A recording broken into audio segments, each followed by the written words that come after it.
भारत में घूमने के लिए कई जगह है।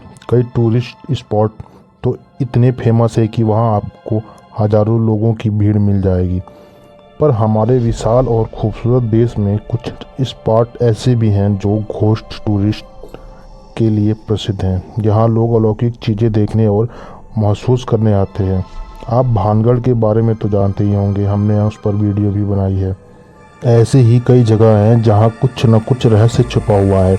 ऐसे ही देवताओं की शक्ति का रूप माना जाता है कामाख्या देवी और महाकाल को, जहाँ कुछ चमत्कार देखने को मिलते हैं। इन जगहों के रहस्यों के बारे में कोई वैज्ञानिक कारण समझ नहीं आता, फिर भी कम से कम वो जगहों लोक कथाओं में प्रसिद्ध तो हैं। उनके रहस्यों के कारण ही किसी जगह को भूत का डेरा माना जाता है तो किसी को देवताओं का आशीर्वाद। तो चलिए आपको बताते हैं भानगढ़ के अलावा हमारे देश में ऐसे कौन कौन से स्थान हैं जो अपने आप में अनोखे हैं। कंकालों से भरा रूपकुंड। हर साल सर्दियों के बाद जैसे ही बर्फ पिघलती है वैसे ही रूपकुंड तालाब में मानव कंकाल तैरने लगते हैं। 16,500 फीट की ऊंचाई पर मौजूद इस तालाब को 1942 में ढूंढा गया था। तब से लेकर अब तक एक गांव एक रहस्य बना हुआ है। रूपकुंड तालाब में कई फॉरेंसिक और रेडियोकार्बन टेस्ट किए गए हैं और वैज्ञानिकों का मानना है कि यहाँ मौजूद कंकाल कम से कम 1200 साल पुराने हैं। किसी को नहीं पता कि एक यहाँ कहाँ से आए।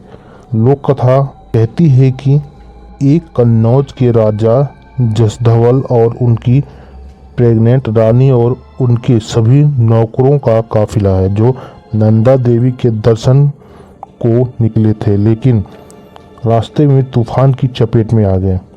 रूपकुंड ट्रेक आजकल बहुत फेमस ट्रैफिक एक्सपीरियंस माना जाता है। दिल्ली से रूपकुंड ट्रेक पर जाने के लिए कई टूर कंपनियां पैकेज देती हैं। इसी तरह एक और रहस्यमय जगह है जो आपको सुनने में थोड़ी अजीब लगेगी। परिंदों के आत्महत्या करने की जगह। असम में एक छोटा सा गांव है जतिंगा। इसके बारे में ज़्यादातर किस्से यहाँ के स्थानीय लोग सुनाते हैं। इसके अलावा आपको इसके बारे में कई आर्टिकल पढ़ने को मिल जाएंगे। इस हरे भरे इलाके में हर साल मानसून के अंत में एक अजीबोगरीब वाक़या होता है। सूरज ढलने के बाद यहाँ हजारों की संख्या में पक्षी एक एक कर मरने लगते हैं।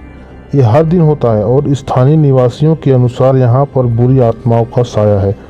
वैज्ञानिकों का मानना है कि शायद पक्षी कोहरे की वजह से ठीक से देख और महसूस नहीं कर पाते और इसीलिए वो पेड़ों से टकरा कर मर जाते हैं। पर फिर भी कोई ये नहीं जानता कि आखिर हर साल कई दिनों तक एक ही जगह पर एक ही स्थान पर ऐसा क्यों होता है।